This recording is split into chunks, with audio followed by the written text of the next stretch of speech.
Welcome to the Less Stressed Life podcast. This is your host, Krista Bigler, private practice integrative nutritionist, helping people across the U.S. reverse digestive issues, eczema, and autoimmunity via phone and video consult. To learn more, visit lessstressednutrition.com. Now, on to the show.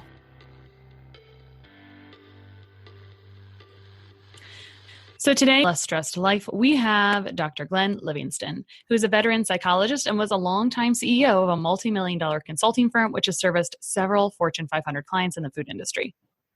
Disillusioned by what traditional psychology had to offer overweight and or food-obsessed individuals, Dr. Livingston spent several decades researching the nature of binging and overeating from working with his own patients and with a self-funded research program with more than 40,000 participants. Most importantly, however, was his own personal journey out of obesity and food prison to a normal, healthy weight and a much more lighthearted relationship to food. Welcome to the show, Dr. Livingston. Well, thank you so much. Please call me Glenn, and I've been looking forward to this all week. Great. So, Dr. Glenn, I'm most curious about the last line of that bio. Give us the scoop on moving from the industry to your life's purpose. What were you doing and how did that evolve and why? Well, I married a marketer, and so who traveled, and so we didn't have children, and I never commuted, so I had an awful lot of time to work. So I was actually doing both clinical work and marketing work at the same time. But more importantly, I'm not just a psychologist that decided to work with eating disorders. I'm a guy who had a very serious eating disorder himself. And when I was an adolescent, I'm 6'4" and I'm reasonably muscular. And I discovered that if I could work out for 2.5 or 3 hours a day, that I could eat whatever I wanted to. Double pizzas, boxes of muffins, chocolate bars, lattes, you name it, and I could have it. And I was thin, and it didn't seem like a problem. It felt like a superpower. And I just kept eating and eating and eating until I got older and I was married and I was in graduate school and seeing patients, and I just didn't have the time to work out 2.5, 3 hours a day anymore. But I found that I couldn't stop eating at the level that I was eating. I'd really developed an obsession, and I was getting fatter and fatter, and my triglycerides were going higher and higher. So at one point they were over 1,100. I've got a test that says they were 826, but I remember them being over 1,100. And the doctors were telling me that I was going to die by the time I was 35 if I didn't stop doing what I was doing. But I couldn't. So most importantly, I would be sitting and working with risky patients. So someone who was suicidal or people who were coming to see me, a couple coming to see me right after an affair. Situations where you really have to be 100% present. And I wasn't, because I couldn't stop thinking about when could I get to the delicatessen and dislodge my jaw and empty the contents of the tray into it. And I was very upset about this because being a psychologist was very, very important to me. I'm from a family of 17 of them, therapists and counselors and psychiatrists and et cetera, et cetera. And I did everything that I could to try to solve the problem from a psychological vantage point. Sometimes when you have a hammer, everything looks like a nail. And I went to the best psychologists and psychiatrists in New York City, because I knew a lot of them given the family that I came from. And I went to Overeaters Anonymous, and I journaled, and I went on retreats, and I did everything you could imagine to figure out what was eating me. I was going on the theory that it wasn't what I was eating, it was what was eating me. And while it was a very soulful journey, and it's not one that I regret taking, it didn't really solve the problem. Sometimes I would get thinner for a while, and then I would gain back more weight. And eventually, I started to put together the corporate consulting that I was doing with the problem that I was having. And I looked at the problems that are created by industry. So, for example, I knew that the big food companies were engineering food-like substances to hit our bliss points. And that's the point where you have maximum craving, but you don't really have the nutrients to give you satisfaction. And there are all these concentrated forms of starch and sugar and fat and oil and excitotoxins and sodium packed into a small space and presented in a package where billions of dollars more are spent convincing us that it's healthier. I remember the manufacturer of a big food bar manufacturer. I remember the VP of a big food bar manufacturer telling me that the key profitable insight that they had was to take the vitamins out of the food bars and put the money into the packaging instead. So they made the packaging look like it had a diversity of nutrients, and that was perfectly legal. When you have all those vibrant, shiny colors in nature, that's supposed to signal our lizard brains that there's a diversity of nutrients available. And if you eat a salad with a variety of colors in it, you are providing yourself with a diversity of nutrients. But this was a situation where industry was really fooling us into thinking that a diversity of nutrients was available when in fact, vis-a-vis what this VP was telling me, there were actually less nutrients available. And that's perfectly legal for them to do.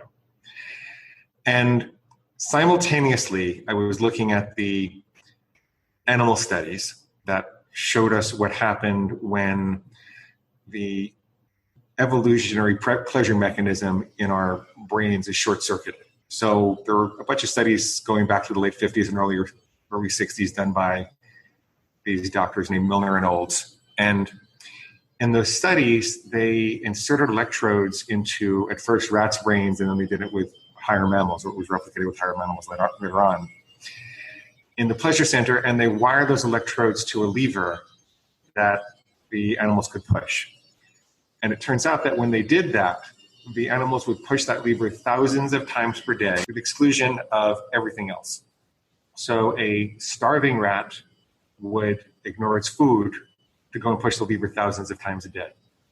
A nursing mother rat would abandon her pups to go push the lever thousands of times per day. Rats would crawl over painful electrical grids to go push the lever. And what it really showed, the conglomeration of studies showed, was that when you short circuit the neurological pleasure mechanism, when you stimulate it in ways that it wasn't designed to be stimulated, the result is neglect of survival instincts. And that's why people out there are walking around feeling like they can't live without those bags and boxes and containers, and people will joke that they're looking for love at the bottom of a cookie box, right? Because it really is engineered that way. And then people don't understand that the billions of dollars that go into advertising actually does affect them. People think advertising doesn't affect them, but it turns out that it affects you more when you think it doesn't affect you because your sales resistances are down. So the industry has you exactly where they want you. And there are 5,000 to 7,000 messages about food that we're exposed to every year. And you could probably count the number of those messages that are about whole fruit and vegetables on one hand. So you put that all together, and then you look at the addiction treatment industry telling you that, well, you can't quit even if you wanted to. The best you can do is abstain one day at a time. And it's just a great big mess. It's like the perfect storm to create overeating. And so I decided that I was going to use some of my research skills, because I was getting paid a lot of money to do research for big corporations. I was going to set up my own research study. And I set up a survey, which ran for several years on the internet back when things were cheap, when it was easy to get people to your website. And I got 40,000 people to take a survey all about the particular foods that they couldn't control themselves once they stopped, and a bunch of life satisfaction variables and personality variables. And I found 3 interesting relationships. One of them was that for people like me, who couldn't stop eating chocolate when they started, there tended to be some element of feeling lonely or brokenhearted. For people who craved starch, they crave salty, crunchy things, salty, starchy things, like chips and pretzels and stuff like that. They tended to be stressed at work. And people who craved soft, chewy things, soft, starchy, chewy things like bread and bagels, they tended to be stressed at home. So I thought that was really interesting. And I was still on the emotional line. I was still looking for how could I love myself then? What was it that was eating me that I really didn't know about? And I went and I asked my mom, who was also a psychotherapist. I said, Mom, obviously, okay, I'm in a bad marriage, and so I'm kind of lonely and brokenhearted. I'm divorced now. And there is probably something to this, but you raised me, and you're a therapist. Can you see anything in my history that would indicate that I would run to chocolate when I felt lonely or brokenhearted? And she got this horrible look on her face. And she said, Glenn, there's something you don't really know, which is when you were a boy, when you were maybe 1 or 2 years old or even a little younger, and you would come crying to me, I didn't always have the wherewithal to hold you and feed you, because my father, your grandfather, had gone to prison. And I had always adored him and looked up to him, and I had no idea that he was doing these kinds of things. And I was horribly depressed. On top of that, your father, my husband, was a captain in the army, and they were talking about sending him to Vietnam, and I was terrified about that. And so I got a big bottle of chocolate Bosco syrup, and I put it on a refrigerator on the floor. And I said, go get your Bosco, Glenn. And whenever you came crying to me and I couldn't take it, I would just send you over to the chocolate Bosco syrup.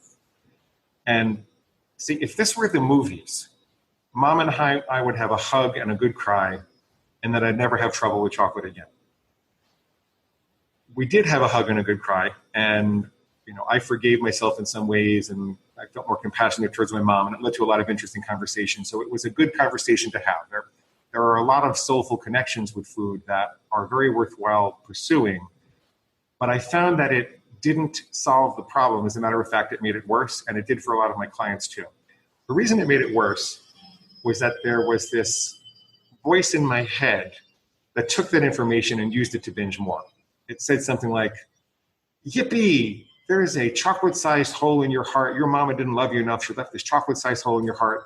And until you can find the love of your life, you're just going to have to go right on and binging. Let's go get some more chocolate right now. Yippee, let's do it. And I found that with my clients who were eating chips and bread and bagels, that the same thing would happen. So what I learned from that was that being a detective, trying to love yourself then, trying to figure out what was the match that struck the fire, it doesn't really help. It's interesting. It improves your psychology and your relationship with others, but it doesn't really help with the binging. What you really need to do is disempower that voice of addiction. You have to emasculate or take away its ability to convince you that breaking your best laid plans are okay. At the same time I was doing that, I ran across some alternative addiction treatment literature by a guy named Jack Trimpe at Rational Recovery, who really was saying that loving yourself thin is the wrong approach. He was saying addiction originates in the lizard brain. And then if you look, when I started looking at the neuroanatomy and what the lizard brain actually does, when the lizard brain sees something in the environment, it only thinks about eat, mate, or kill. Do I eat it? Do I mate with it? Or do I kill it? There's no love there. There's no concern for tribe or family. There's no respect for long-term aspirations or goals or contributing to society or creativity or music or art or parenting or anything else that we think of as important to human beings. It's just eat, mate, or kill. And because addiction targets the lizard brain, what you really need to do is dominate it with your human identity. And the mammalian brain and the neocortex, the logical brain, it evolved millions of years later and has the ability to inhibit the lizard brain's impulses to be sure that those impulses are consistent with what we most value in life, with our dietary plans, for example, but also with the kind of person that we want to become. And this is the embarrassing part. What I eventually wound up doing was deciding I was going to draw lines in the sand. So, for example, I would say, I will only ever eat chocolate again on Sundays. And then I decided that any voice in my head that suggested that I would ever eat, taste, bite, or swallow even one tiny piece of chocolate other than on a Sunday would be my inner pig. And that the chocolate itself would be pig slop. And after all these years, what the sophisticated psychologist did was said, as soon as I had a craving, I'd say, well, I don't eat pig slop, but I don't let farm animals tell me what to do. And as crazy as it sounds, that very crude technique would wake me up, help me remember what was important to me, the kind of person I was trying to become around food, and make the right decisions. It wasn't a miracle. I would make mistakes sometimes, but it started to give me that jolt and remind me of what was important to me. And slowly but surely, I experimented with more rules. I kind of developed a system for coming up with rules. It was a very practical way of drawing those lines in the sand and giving me my power back. And I later came to understand why that all works and how some of the science supports it. But really, it was a very primitive and crude approach, and that's what worked for me. So that's my personal story. I kept a journal about it for 8 years. I happened to be part of a minor partner at a publishing company, and the CEO asked me if I could write a book. And in the middle of my divorce, I said, okay, I'll write a book. And so I published it, and it really took off, and we have 500,000 readers, and we're helping thousands of people to stop binge eating using this crazy I don't eat pig slop technique. I love it. Actually, I have my own I don't eat pig slop technique that I didn't realize I had until you mentioned it. I have a friend actually who owns a bakery, and she's working through some particular issues. And so these foods don't really help those issues. And so she sometimes will send me pictures, look at this that I can't eat today. And I said, what I tell myself is that, oh, gross. This is so disgusting. Or, when you know a lot about food sometimes and you see things out of a box, it's easy to say, oh, this is disgusting. Why wouldn't you ever want to touch that type of thing? So I got a line drawn. And one day I did cross the line not that long ago. I was in an office building where, they put boxes of booby traps everywhere, right? Yeah. And so I went ahead and tried. I broke part of the cookie off and tried it and thought, oh, this actually isn't disgusting. And I see why people could sit here and eat a whole box. Glad I have that line. Well, anyway, I continue to eat a couple more cookies, right? Why wouldn't I? And so when you were talking about your unreasonable rules in your head, are not unreasonable, but those lines are on, I realized, oh, I have one of those too. So I want to back up for a second and summarize a lot of these pearls, right? So we've got Glenn, Mr. High Triglycerides. By the way, 1100 is really high. If you're listening and you don't know that, it's very high. Our normal triglyceride level is under 300 or preferably under 150. So usually you just see that when people are having a large amount of concentrated sweets, right? Because our body takes them in and can't do anything with it. So it stores it as a fat called triglycerides, or we see it in alcoholism or whatnot, which wasn't your case. And then there was, people have yo-yo diets, but it was almost like you had yo-yo therapy, right? A little bit up and down, seeing all kinds of different therapists. And then you're like, well, let me pay attention to what I know in my own head from working at the food company. And, when you were talking about food companies that they have a formula, right? And I don't remember what the acronym is. I don't know if you remember. It's fat, sugar, sweet, or maybe it's a triad of how they try to fix that. Remember what that's called? I don't remember the acronym. It was 30 years ago, but I know what you mean. Yeah.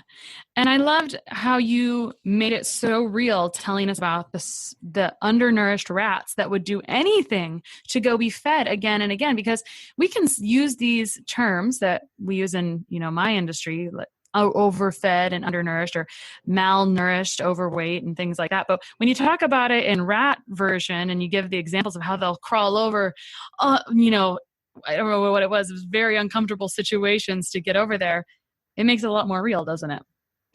It really does. It really does. And it also helps people to understand why they feel like they can't live without these bags and boxes and containers. Absolutely.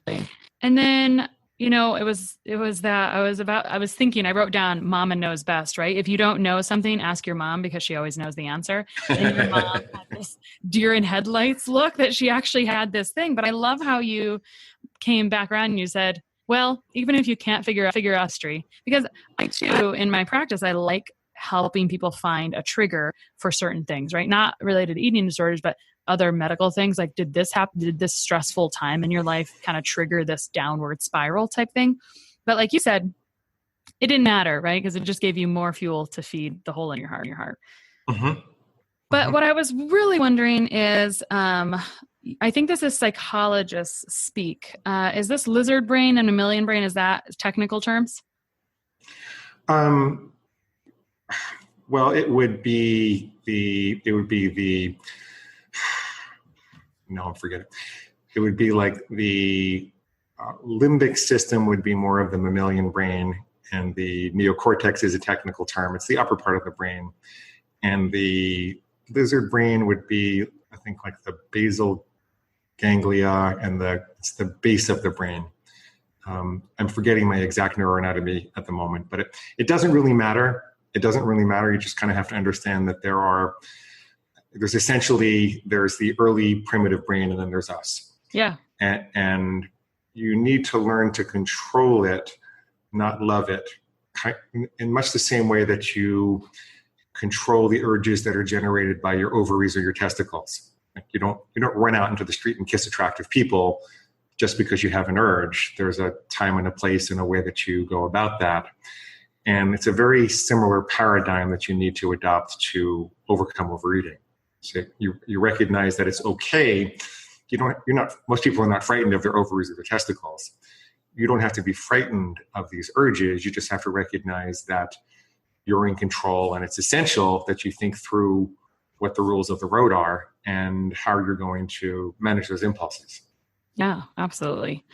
Control is a great term because the tip of control can really shift quickly. Yeah. And what I feel free to interrupt me and ask me a different question if you want to, but what's usually important for people to understand is that in our culture, we're told to follow guidelines as opposed to rules.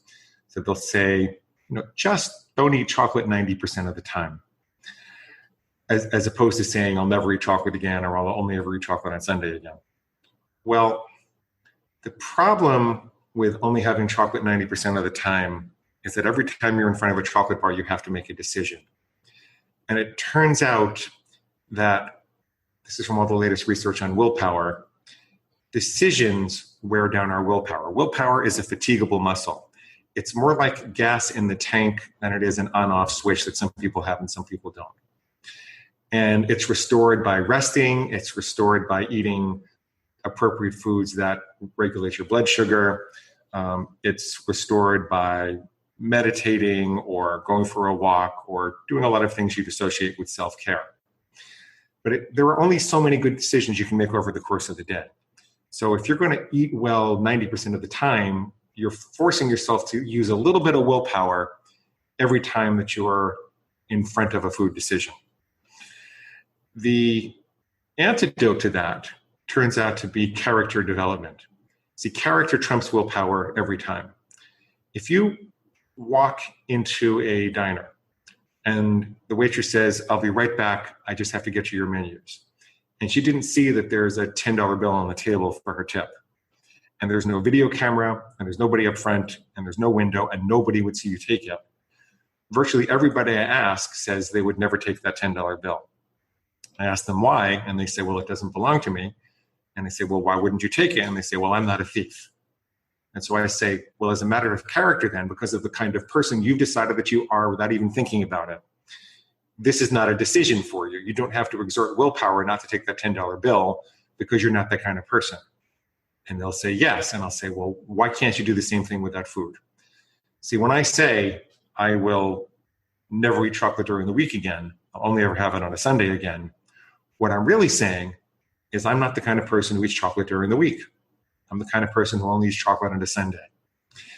And that character statement, that character trait that I've decided to adopt in the form of a very simple language statement, it protects my willpower. It protects and preserves my willpower for other more important decisions. And so it turns out that focusing on these rules as opposed to guidelines is a much better way to overcome all the temptations and impulsive distractions. And you can use it in all sorts of ways. Like, you don't have to totally give up a food. You can use it to always put your fork down between bites. I'm the kind of person who always puts my fork down between bites.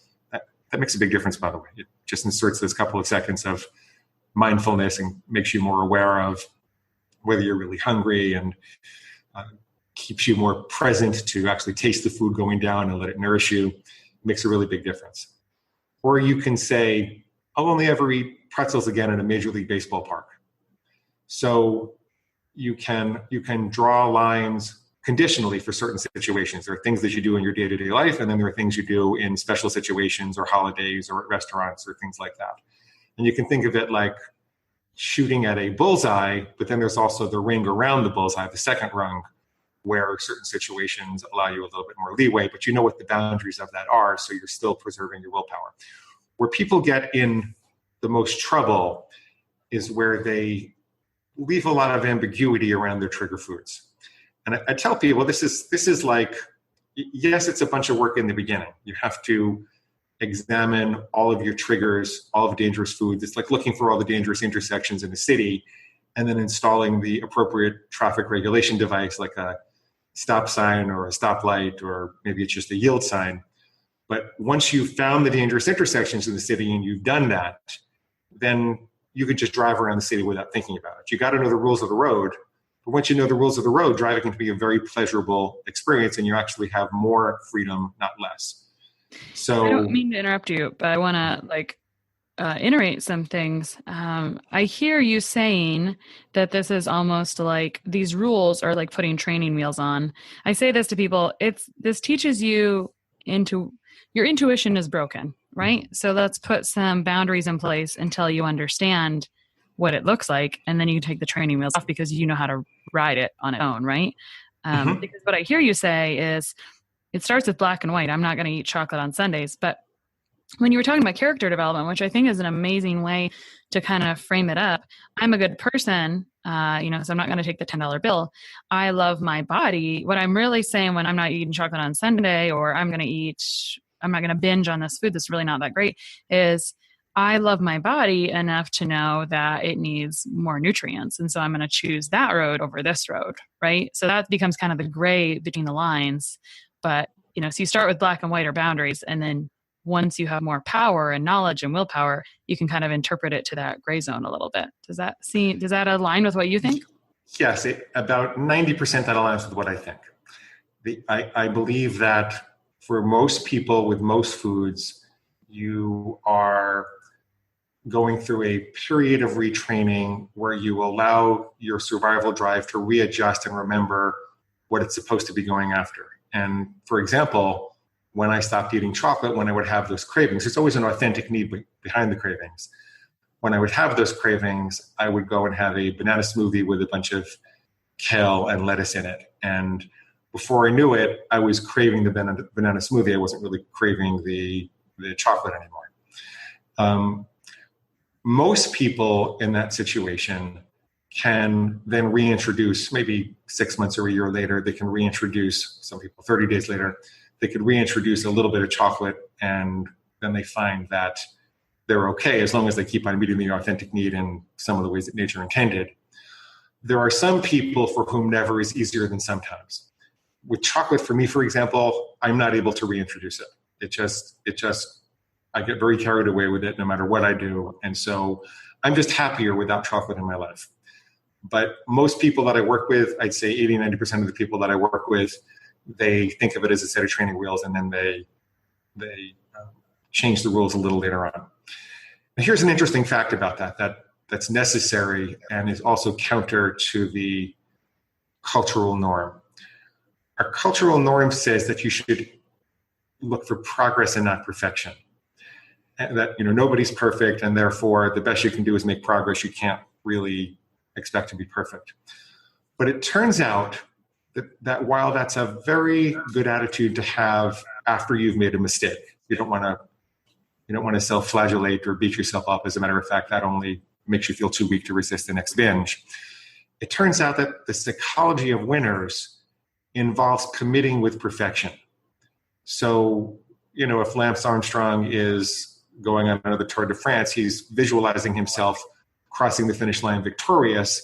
He's not allowing himself to be distracted by the thoughts of doubt and insecurity that maybe he'll make it, or maybe he won't, or maybe he didn't bring enough water, When you start the race, you visualize yourself crossing the finish line. When you aim at the bullseye, before you let go of the arrow, you visualize the arrow going into the bullseye. You commit with perfection, but you forgive yourself with dignity. And the corollary to that in eating is that we present our food plans to our lizard brains, to our pigs. You don't have to call it a pig. You can call it a inner food monster. Some people like the word pig. We present our food rules to the pig as if they were set in stone. It's the same way that you talk to a 2-year-old about crossing the street. You can never, ever, ever cross the street, little Johnny, without holding my hand. Never, ever, ever, ever, ever, ever, ever, ever. Even though I know when little Johnny is 7 or 8 years old, I'm going to teach him to look both ways and be able to do it on his own. Because at 2 years old, it's too dangerous for him to be distracted with even the thought of crossing the street by himself. So when you combine that insight with the idea that, yes, these can be training wheels and you can change your plan whenever you want to, then people really are given a power to change that they didn't think that they had before. So I just wanted to take the opportunity to. Yeah. And you answered kind of my next question about what's the first step. But before we get to that, really, it kind of sounds like we were speeding through, and I think you alluded to this earlier, and I don't even know the steps of addiction. You would know them better than I, but it sounds like we're starting on that path. Like you have to know it's a problem and admit it's a problem first. Mm-hmm. Yeah. So is this where you suggest people start by drawing a line and by knowing what the problem is and setting up food rules, or where do you suggest people start with their? I suggest that people identify their single worst eating problem or behavior, their single worst trigger food behavior, and create one rule. There are 4 categories of rules. You can have things that you never do. You can have things that you always do.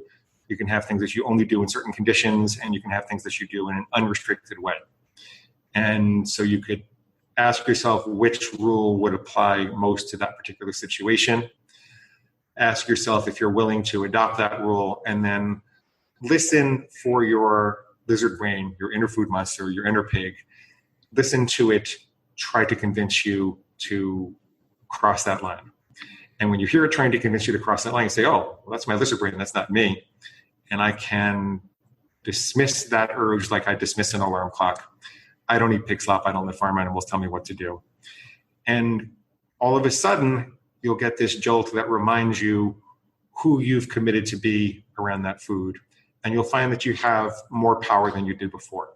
I suggest that people start with just one rule and one behavior, because it can be overwhelming to try to create a whole plan or a whole diet all at once. You want to learn this technique. You want to restore your sense of power and hope and enthusiasm and ability to control your impulses. And then you can make adjustments and add more rules as you go along, a few weeks or a few months later, to take the weight off. The last thing I would caution people about is you have to be careful to avoid over-restricting when you do this. Once you realize that you have the power to eliminate certain foods from your life or to have them in very specific conditions, it's possible to use that power. It's possible to overuse that power. And so there are some rules you could never make. You could never say, I will never pee again, right? If you say, I will never pee again, eventually your body's going to force you to pee no matter what. Well, it's similar. If you create rules that prevent you from getting sufficient calories and nutrition, your body will eventually force you to be less discriminating because it thinks that it's in a starvation mode. And overcoming overeating is all about breaking the feast and famine cycle. Most people who have trouble with overeating have also had trouble with over-dieting, over-restricting at another point. And so the solution to having had a binge and gained 3 pounds is not to do a juice fast for a week. The solution is a month of very regular day in and day out, 3 times a day, nutrition, or maybe it's 5 times a day for some people, or even if it's just twice a day, it's not too much of a caloric deficit and not too much of a nutritional deficit. You really need to signal your body that you are not going through times of feast and famine, that food is regularly available, and that greatly diminishes the urges to binge. Does that make sense? Absolutely. Absolutely. There's been a lot of this has been very interesting for me, and I'm excited about what you're sharing because I think we do need many tools in our toolbox. So if loving yourself, or which is, a nice thing that works for some people as well. If one strategy doesn't work, yo-yo therapy, yo-yo dieting, figuring out, what was your trigger, there's always more that can be done, right? There's always more that can be done. And you really just have to find the path that works for you. And I really like what you've presented here today for sure. If you had to leave people with one gut reaction you wanted to share, if someone's listening today and feels like you're speaking directly to them, and I don't know who wouldn't feel a little bit like that, because at least some point of your story, that's the beauty of a personal story, I resonated with for sure, right? And I could feel, even clients I've worked with, some of their behaviors or things they've said to me, I could feel them in your story. So if someone is listening and totally says, hey, I'm you as well, what would you leave them with? I want them to know that it's a lot less complicated than they might think that it is. And that this can be like drowning in 6 inches of mud. And that people flail about and they get the wrong advice and they get very confused about what's going on. And it's actually possible to drown in 6 inches of mud. But if you stand up, you can walk away from it. You could simplify the whole thing, and all you really need to do to never binge again is to never binge again. You don't have to meditate for years. You don't have to have a spiritual awakening.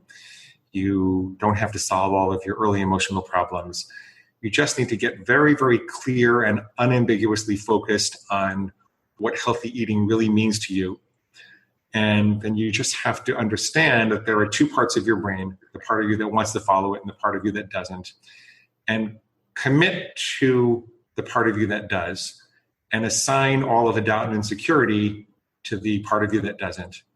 And just listen very carefully for the part of you that doesn't to try to convince you to overcome your plans.